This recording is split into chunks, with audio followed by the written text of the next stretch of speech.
राष्ट्रिय शहीद गोविन्द गौतमको चाहिँ शव यात्रा यतिखेर तपाईँ प्रत्यक्ष रूपमा हेरिरहनु भएको छ। धनगढीको चौराहामा विशाल राष्ट्रिय सम्मानका साथ र्याली निक्लिरहेको अवस्था छ र यो शव यात्रा तपाईँहरूलाई मैले प्रत्यक्ष प्रसारण गराइरहँदा तपाईँहरू हेर्दै हुनुहुन्छ। यतिखेर विश्वभरि हामीलाई फेसबुक मार्फत र मैले प्रत्यक्ष प्रसारण अत्यन्तै यो दुःख घडीमा शव यात्रा निकालिरहँदा हजारौँ सुदूर हामी प्रत्यक्षमा हेर्न सक्छौँ र तपाईँहरूले पनि हेरिरहनु भएको छ।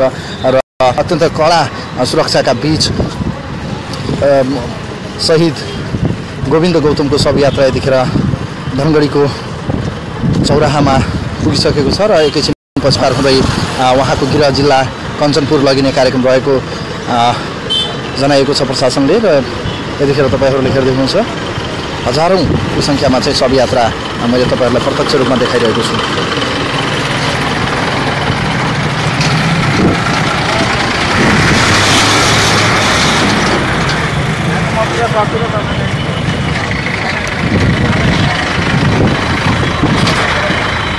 Thank you.